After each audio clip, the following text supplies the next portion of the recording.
സാറേ, കേരളത്തിലെ BJPയുടെ സംസ്ഥാന അധ്യക്ഷൻ രാജീവ് ചന്ദ്രശേഖർ, അദ്ദേഹത്തിനെതിരെ വലിയ ആരോപണങ്ങളാണ് ഒരു ചാനൽ ഉന്നയിക്കുന്നത്. അതിനുശേഷം അദ്ദേഹം നടത്തിയ ഒരു വാർത്താ സമ്മേളനത്തിൽ ആ ചാനലിനെ പൂർണ്ണമായിട്ടും നിരാകരിക്കുന്ന നിലപാട്, നിങ്ങളോട് ഞങ്ങൾ മറുപടി പറയുന്നില്ല എന്നൊക്കെ പറഞ്ഞു. ഇപ്പോൾ ഇവിടെ ഉന്നയിക്കപ്പെട്ടത് ഒരു ഭൂമി ഇടപാടുമായി ബന്ധപ്പെട്ട സംഭവമാണ്. അത് ബാംഗ്ലൂരിൽ നടന്നതാണ്.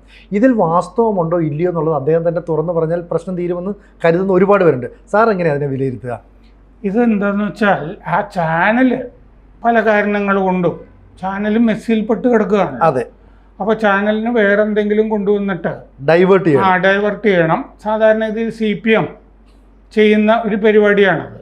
അപ്പോൾ പിണറായി വിജയൻ്റെ വീട്ടിലുള്ള ആർക്കെങ്കിലും എതിരെ എന്തെങ്കിലും ആരോപണം വന്ന വേറൊരു വിഷയം കൊണ്ടുവന്നിട്ട് ഇത് പിന്നെ ആ വിഷയം മറ്റേ വിഷയം ഇല്ലല്ലോ. അപ്പോൾ മീഡിയയുടെ ശ്രദ്ധ മുഴുവൻ അങ്ങോട്ട് പോകും എന്ന് പറഞ്ഞ പോലെ MP ഗോവിന്ദൻ ഇന്നലെ ഒരു സ്ഥലത്ത് പ്രസംഗിക്കുമ്പോൾ ഈ പ്രശ്നം ചാനൽ ഉന്നയിച്ച കാര്യങ്ങളൊക്കെ ആവർത്തിച്ചു.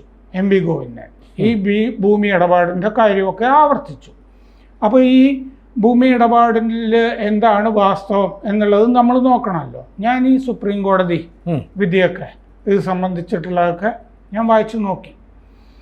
ഈ ഏതാണ്ട് ഈ BPLന് ഈ വ്യവസായ വികസന ബോർഡ്, കർണാടകയിലെ വ്യവസായ വികസന ബോർഡ് സ്ഥലമൊക്കെ കൊടുക്കുന്ന സമയത്താണെന്ന് തോന്നുന്നു. ഞാൻ ജീവിതത്തിൽ ഒരു തവണയെ രാജീവ് ചന്ദ്രശേഖർ കണ്ടിട്ടുള്ളൂ. തിരുവനന്തപുരത്ത് വെച്ചിട്ട് രാജീവ് ചന്ദ്രശേഖർ അന്ന് BPLൻ്റെ CEO ആണെന്ന് തോന്നുന്നു. അദ്ദേഹം അന്ന് രാഷ്ട്രീയത്തിലൊന്നുമില്ല. മറ്റേ അമേരിക്കയിൽ നിന്ന് പഠിച്ചൊക്കെ തിരിച്ചു വന്ന് 1991 തിരിച്ചു വരുന്നത്. ഇത് 95 ആണ് ഇതിന് ഭൂമി കിട്ടുന്നത് BPLന് കർണാടകയിൽ. ഞാൻ കാണുന്നത് 95 അവസാനമോ 96 ആദ്യമോ ആയിരിക്കും. കാരണം ഞാനൊരു ചൈന യാത്ര കഴിഞ്ഞ് തിരിച്ചു വന്നതിൻ്റെ പിന്നാലെയാണ്. കാരണം ചൈനയിൽ ഞാൻ ഈ മോട്ടറോള എന്ന് പറഞ്ഞ മൊബൈൽ ഫാക്ടറിയൊക്കെ അക്കാലത്ത് വന്നിട്ടേ ഉള്ളൂ. അതിൻ്റെ ഫാക്ടറിയൊക്കെ കാണുകയൊക്കെ ചെയ്തിരുന്നു. അത് കഴിഞ്ഞ് തിരിച്ചു വരുമ്പോൾ അന്ന് ഇവിടെ പേജർ ഇറങ്ങിയിട്ടേ ഉള്ളൂ, മൊബൈലൊന്നും ഇല്ല. ആ സമയത്ത് രാജീവ് ചന്ദ്രശേഖർ തിരുവനന്തപുരത്ത് സൗത്ത് പാർക്ക് ഹോട്ടലിൽ വന്നിട്ട് ഒരു PR ഏജൻസിയെ വെച്ചിട്ട് പത്രസ്ഥാപനങ്ങളിൽ നിന്ന് ഓരോ പ്രതിനിധി അയക്കണം എന്നാവശ്യപ്പെടുന്നുണ്ട്. പത്രസമ്മേളനമല്ല, അദ്ദേഹം ഇൻഡിവിജ്വലി ഓരോ സമയം കൊടുത്തിട്ട് ഓരോരുത്തരെ കാണുന്നു. ഓരോ പത്രസ്ഥാപനങ്ങളും ഓരോ ആളുകളെ അയക്കുന്നതായിരിക്കും. മനോരമയിൽ നിന്ന് എന്നോട് പോകാൻ പറഞ്ഞു. ഞാൻ അപ്പോൾ അദ്ദേഹത്തിനോട് സംസാരിക്കുന്നുണ്ട്. എന്തോ ഒരു ചെറിയ റിപ്പോർട്ടൊന്ന് ചെയ്തിട്ടുമുണ്ട്. അപ്പോൾ ഇന്ന് ഈ മോട്ടോറോളയുടെ കാര്യമൊക്കെ സംസാരിച്ചു. അത് കഴിഞ്ഞപ്പോൾ പുള്ളി ഈ PR ഏജൻസി ആ സ്ത്രീയെ വിളിച്ചിട്ട് പറഞ്ഞു, ഇദ്ദേഹത്തിന് ആ ബാംഗ്ലൂരിലെ നമ്മുടെ സ്ഥലമൊക്കെ ഒന്ന് കാണിച്ചു കൊടുക്കണം എന്നൊക്കെ. അങ്ങനെ ഒരു സംഭവമൊന്നും പിന്നീട് ഉണ്ടായില്ല, ഫോളോ അപ്പ് ഒന്നും അതിൻ്റെ ഉണ്ടായില്ല. അപ്പോൾ ഇതിലെന്താണെന്ന് വെച്ച് കഴിഞ്ഞാൽ ഈ ഹൈക്കോടതിയിലും സുപ്രീം കോടതിയിലും ഇത് സംബന്ധിച്ച് കേസ് നടക്കുന്നുണ്ടല്ലോ. ഈ കേസ് നടക്കുന്നത് എന്ന് പറയുന്നത് BPLനെതിരായ കേസ് എന്നുള്ള നിലയ്ക്കല്ല. ഈ കർഷകരിൽ നിന്ന് കർണാടക വ്യവസായ വികസന ബോർഡ് സ്ഥലം അക്വയർ ചെയ്യുന്നുണ്ടല്ലോ, ഏറ്റെടുക്കുന്നുണ്ടല്ലോ. അപ്പോൾ കർഷകർക്ക് മതിയായ പണം കൊടുത്തിട്ടില്ല. ഏക്കറിന് 1 ലക്ഷത്തിൽ ചില്ലുവാനം എന്ന് പറഞ്ഞതൊന്നും ആ തുകയൊന്നും പോരാ. ഇതിൻ്റെ അകത്ത് എന്തൊക്കെയോ കമ്പനികൾക്ക് കൊടുത്തതിലൊക്കെ കുഴപ്പമുണ്ട്, BPLൻ്റെ പേര് ആ ഭാഗത്തൊക്കെ പറയുന്നുണ്ട് എന്ന് പറഞ്ഞിട്ട് പൊതുപ്രവർത്തകർ PIL ഹൈക്കോടതിയിൽ കൊടുക്കുകയാണ്. ഹൈക്കോടതി പിന്നെ ആ കർണാടക വ്യവസായ വികസന ബോർഡ് ഭൂമി ഏറ്റെടുത്തത് മൊത്തത്തിൽ റദ്ദാക്കുന്ന ഒരു നടപടിയിലേക്ക് പോകുന്നു. അതിൻ്റെ അപ്പീലിൽ സുപ്രീം കോടതി 2003 സുപ്രീം കോടതി ഇല്ല, കർണാടക വ്യവസായ വികസന ബോർഡ് ചെയ്തത് ശരിയാണ്, ഭൂമി ഏറ്റെടുത്തതും അക്വയർ ചെയ്തതും അപ്പോൾ BPLന് കൊടുത്തതും ഒക്കെ പെടുമല്ലോ, ഇതൊക്കെ ശരിയാണ് എന്ന് സുപ്രീം കോടതി വിധിച്ചു. പക്ഷേ അത് 2003 2011 ആ ഭൂമി BPLൻ്റെ ഭൂമി പലർക്ക് വിൽക്കുന്നത്. പ്രധാനമായിട്ടും വിൽക്കുന്നത് മാരുതിക്കൊക്കെയാണ് BPL വിൽക്കുന്നത്. പക്ഷെ ആ സമയത്ത് BPL രാജീവ് ചന്ദ്രശേഖറിൻ്റെ അല്ല. രാജീവ് ചന്ദ്രശേഖർ 2005 ജൂലൈയിൽ SR ഗ്രൂപ്പിന് വിറ്റു BPL. അത് 2005 അത് നടന്നു കഴിഞ്ഞു. BPL-ന്റേതായിരുന്ന ആ ഭൂമിയില്ലേ കർണാടക വ്യവസായ വികസന ബോർഡ് കൊടുത്തത്, ആ ഭൂമി വിൽക്കുന്നത് 2011 മാരുതിക്കുമൊക്കെ വിൽക്കുന്നത്. 2005 BPL ഓഹരി വിറ്റ് കഴിഞ്ഞല്ലോ. രാജീവ് ചന്ദ്രശേഖർ BPL വിറ്റിട്ട് ഓഹരിയൊക്കെ SR ഗ്രൂപ്പിന് വിറ്റിട്ട് 6 കൊല്ലം കഴിഞ്ഞിട്ടാണ് ആ കർണാടക വ്യവസായ വികസന ബോർഡ് കൊടുത്തിരിക്കുന്ന ഭൂമി പല കമ്പനികൾക്ക് BPL SRൽ ജയിച്ചു കഴിഞ്ഞല്ലോ, അവർ വിൽക്കുന്നത്. അവർക്കതിനുള്ള സെയിൽ ഡീഡ് അവിടുത്തെ വ്യവസായ മന്ത്രി ഒപ്പിട്ട് കൊടുക്കുന്നത് 2006 മനസ്സിലായില്ലേ? അതൊക്കെ ഈ BPL ഓഹരി രാജീവ് ചന്ദ്രശേഖർ വിറ്റതിന് ശേഷമാണ് ആ ഭൂമി വിൽപ്പനയൊക്കെ നടന്നിരിക്കുന്നത്. ക്ലിയർ അല്ലേ? 2005 BPL വിറ്റ് കഴിഞ്ഞു. അതിനുശേഷമാണ് 2011 അതിന്റെ ഭൂമി വിൽക്കുന്നത്. അതിപ്പോ വിൽക്കുന്നത് അപ്പൊ BPL രാജീവ് ചന്ദ്രശേഖറിന്റെ അല്ല. അപ്പൊ പിന്നെ അതിനകത്ത് ബാധ്യതയില്ലല്ലോ. അതെ, അദ്ദേഹത്തിന് ബാധ്യത എന്ത്? അതാണ് അതിൻ്റെ അകത്ത് പ്രശ്നം. പിന്നെ എന്താന്ന് വെച്ച് കഴിഞ്ഞാൽ 1995 ഇത് രാജീവ് ചന്ദ്രശേഖറിന്റെ ആണല്ലോ എന്ന് പറയാം. അതെ, ആ കാലത്ത് കൈമാറുമ്പോൾ ഇദ്ദേഹം ഇതിന്റെ കഥ മുഴുവനായിട്ട് പറയാം. ഇദ്ദേഹം 2005 ജൂലൈയില് SR ഗ്രൂപ്പിന് $1.1 ബില്യൺ വിറ്റു എന്നാണ് നമ്മൾ എവിടെ സെർച്ച് ചെയ്താലും കിട്ടുന്നത്. യുവർ സ്റ്റോറി എന്നൊക്കെ പറഞ്ഞ് പ്രധാനപ്പെട്ട ബിസിനസ് സൈറ്റൊക്കെ ഉണ്ട്. $1.1 ബില്യൺ BPL രാജീവ് ചന്ദ്രശേഖർ വിറ്റിട്ടുണ്ടെങ്കിൽ 10,000 കോടി രൂപയ്ക്കാണ് വിറ്റിരിക്കുന്നത്. അപ്പോൾ രാജീവ് ചന്ദ്രശേഖറിന് ഉണ്ടാക്കേണ്ട പൈസയൊക്കെ കമ്പനി വിറ്റ് സ്വന്തം കമ്പനി കൈമാറിയപ്പോൾ തന്നെ കിട്ടിക്കഴിഞ്ഞു. അദ്ദേഹം ഭൂമിയല്ലല്ലോ വിൽക്കുന്നത്, കമ്പനിയിലെ ഷെയർസ് അല്ലേ വിൽക്കുന്നത്. 64% ഓഹരി കൈമാറ്റം ആണ് നടത്തിയത് അദ്ദേഹം. അപ്പോൾ അദ്ദേഹം എന്താ ചെയ്തതെന്ന് വെച്ച് കഴിഞ്ഞാൽ ഈ BPL ഹച്ചിൻസൺ ഗ്രൂപ്പുമായിട്ട് ലയനം നടക്കുമെന്ന് വിചാരിച്ചിരുന്നു. ആ ലയനം നടന്നില്ല. അങ്ങനെ നടക്കാതിരുന്നപ്പോൾ ഹച്ചിൻസണുമായിട്ടുള്ള ലയനം നടക്കാതിരുന്നപ്പോൾ ടെലികോം മേഖല വിടാം എന്ന് രാജീവ് ചന്ദ്രശേഖർ തീരുമാനിക്കുന്നു. പിന്നെ മൂലധനം ഇറക്കാൻ അദ്ദേഹത്തിൻ്റെ കയ്യിൽ ഇല്ല. അപ്പോൾ അതുകൊണ്ട് അദ്ദേഹം അത് വിൽക്കുമ്പോൾ കിട്ടിയതായിട്ട് എല്ലാ ബിസിനസ് മാധ്യമങ്ങളും പറഞ്ഞിരിക്കുന്നത് 1.1 ബില്യൺ ആണ് എന്ന് പറയുമ്പോൾ 10,000 കോടി രൂപ അതിൽ നിന്ന് അദ്ദേഹത്തിന് കിട്ടിയിട്ടുണ്ട്. അന്ന് വല്ല ബാധ്യതയൊക്കെ ഉണ്ടായിരുന്നിരിക്കാം BPL-ന്, അതുമൊക്കെ കൈവച്ചൊഴിഞ്ഞിരിക്കാം. അപ്പോൾ അത് കഴിഞ്ഞ് അദ്ദേഹം ജൂപ്പിറ്റർ ക്യാപിറ്റൽ 2005 അങ്ങനെ ഒരു കമ്പനിയാണ് ഉണ്ടാക്കുന്നത്, ജൂപ്പിറ്റർ ക്യാപിറ്റൽ. അതിൽ അദ്ദേഹം നിക്ഷേപിക്കുന്ന 882 കോടി രൂപയാണ് ജൂപ്പിറ്റർ ക്യാപിറ്റലില്. അതിൻ്റെ കീഴിലാണ് ഏഷ്യാനെറ്റ് വാങ്ങിക്കുന്നതൊക്കെ ജൂപ്പിറ്റർ ക്യാപിറ്റലിൻ്റെ. പിന്നെ അദ്ദേഹം മറ്റേ അർണബ് ഗോസ്വാമിയുടെ മറ്റേ റിപ്പബ്ലിക് ഒക്കെ ഷെയർ എടുക്കുന്നതും ഒക്കെ അതാണ്. ഇത് നെലമംഗലയ്ക്കടുത്ത്, കർണാടകയിലെ നെലമംഗലയ്ക്കടുത്ത് 149 ഏക്കർ ആണ് BPL-ന് Karnataka industrial area development board KIADB കൊടുക്കുന്നത്. 149 ഏക്കർ. അത് നെലമംഗലയ്ക്കടുത്ത് യദഹള്ളി ഗ്രാമത്തിലെ ദൊബോസ്പെട്ട്, അവിടെയാണ് ഈ വ്യവസായ വികസനത്തിന് സ്ഥലങ്ങൾ അക്വയർ ചെയ്യുന്നത് കർഷകരിൽ നിന്ന് വ്യവസായ വികസന ബോർഡ്. അത് 1992 ബോർഡ് ചെയ്യുന്നത്, അവിടുത്തെ വ്യവസായ വികസന ബോർഡ്. അവർ ആകെ അക്വയർ ചെയ്യുന്നത് 296 ഏക്കർ ആണ് ഏറ്റെടുക്കുന്നത് കർഷകരിൽ നിന്ന്. ഏക്കറിന് കർഷകർക്ക് 1.1 ലക്ഷം, 1,10,000 രൂപ ആണ് കൊടുക്കുന്നത്. അതിൽ 175 ഏക്കർ 1995 BPL-ന് 1995 BPL-ന് കൊടുക്കാമെന്ന് ഏറ്റിട്ട് 149 ഏക്കറാണ് അവസാനം കൊടുക്കുന്നത്. അപ്പോൾ അത് സ്ക്വയർ മീറ്ററിന് 92 രൂപ വെച്ചിട്ടാണ് കൊടുക്കുന്നത്. സ്ക്വയർ മീറ്റർ 92 രൂപ വെച്ചിട്ട്. BPL അതിൻ്റെ മൊത്തം ആയിട്ടുള്ള എന്ന് പറഞ്ഞാൽ 99% വരുന്ന തുക 6.45 കോടി രൂപയും വ്യവസായ വികസന ബോർഡിന് കൊടുത്തു. ഇപ്പം BPL കൊടുക്കുന്നത് 6.25 കോടി രൂപ ആണ് കൊടുക്കുന്നത്. അതല്ലേ പിന്നീട് വലിയ തുക വിറ്റു എന്നൊക്കെ പറയുന്നത്. അപ്പോൾ ഇത് 11 വർഷത്തെ പാട്ടത്തിനാണ് കൊടുക്കുന്നത്.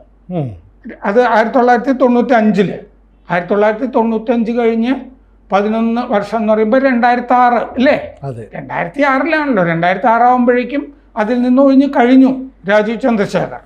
അപ്പോൾ 11 വർഷം കഴിഞ്ഞാൽ ഇത് ഈ സർക്കാർ, ഈ വ്യവസായ വികസന ബോർഡ് ഈ കമ്പനിക്ക് വിൽക്കും എന്ന് കരാറിൽ പറഞ്ഞിട്ടുണ്ട്. ആ ഭൂമി അങ്ങനെ പറയുന്നുണ്ട്. ആ സെയിൽ ഡീഡാണ് വ്യവസായ മന്ത്രി 2006 11 കൊല്ലം കഴിയുമ്പോൾ BPLന് ചെയ്തു കൊടുക്കുന്നത്. BPLന് ഈ സ്ഥലം മൊത്തം വിൽക്കുകയാണ്. ആ സ്ഥലമാണ് പിന്നീട് BPL പലർക്കും വിൽക്കുന്നത്. ക്ലിയർ അല്ലേ? അങ്ങനെ 2006 ആകുമ്പോഴേക്കും അതിനും 1 കൊല്ലം മുമ്പേ BPLൽ നിന്നുള്ള ഉടമാവകാശം ഒഴിഞ്ഞു കഴിഞ്ഞു രാജീവ് ചന്ദ്രശേഖർ.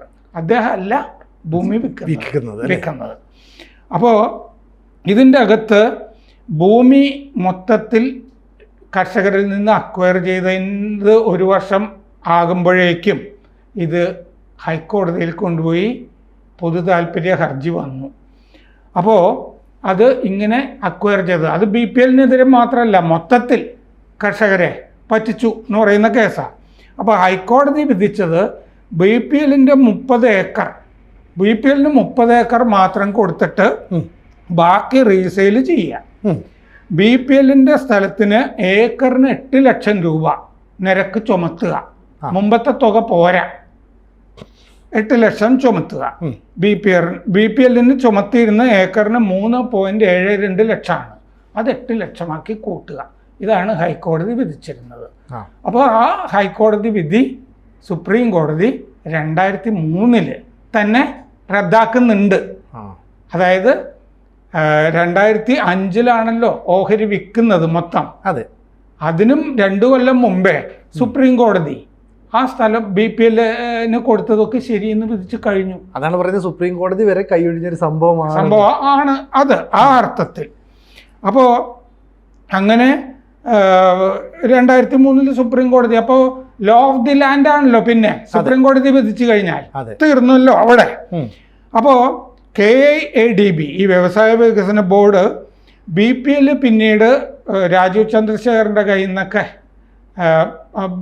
മറ്റേ SR ഗ്രൂപ്പ് വാങ്ങിച്ചതിന് ശേഷം ഇത് ഞങ്ങൾക്ക് വിൽക്കണം, സെയിൽ ഡീഡ് ചെയ്തു തരണം, പാട്ടക്കരാറിന് ശേഷം 11 കൊല്ലമായി സെയിൽ ഡീഡ് ചെയ്തു തരണം എന്ന് പറഞ്ഞപ്പോൾ ഇത് മറ്റേ വ്യവസായ വികസന ബോർഡ് നിരസിച്ചു. ഈ BPL, അതായത് BPLന് സ്ഥലം കൊടുത്താൽ അത് ഇന്ന ആവശ്യത്തിന് ഉപയോഗിക്കണം എന്ന് കരാറിൽ പറഞ്ഞിട്ടുണ്ടല്ലോ. ആ രീതിയിൽ മൊത്തത്തിൽ BPL ഉപയോഗിച്ചിട്ടില്ല എന്ന് പറഞ്ഞാണ് നിരസിച്ചത്. പക്ഷേ 2006 അത് വ്യവസായ മന്ത്രി ആ സെയിൽ ഡീഡ് ഒപ്പിട്ട് കൊടുത്തു BPLന്.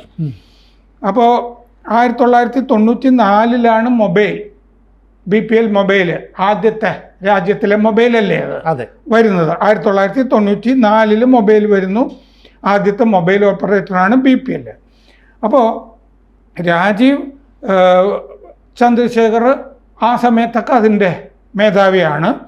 ഡൽഹിയിൽ ഹൈക്കോടതി അഭിഭാഷകൻ ജഗദീഷ് കുമാർ എന്ന് പറഞ്ഞൊരാൾ ഇതിനെ SIT രൂപീകരിച്ചിട്ട് ഈ മൊത്തം ഇടപാട് അന്വേഷിക്കണം എന്ന് പറഞ്ഞിട്ട് സർക്കാരിന് പിന്നീട് കോൺഗ്രസ് സർക്കാരിനെ സമീപിക്കുന്നുണ്ട്.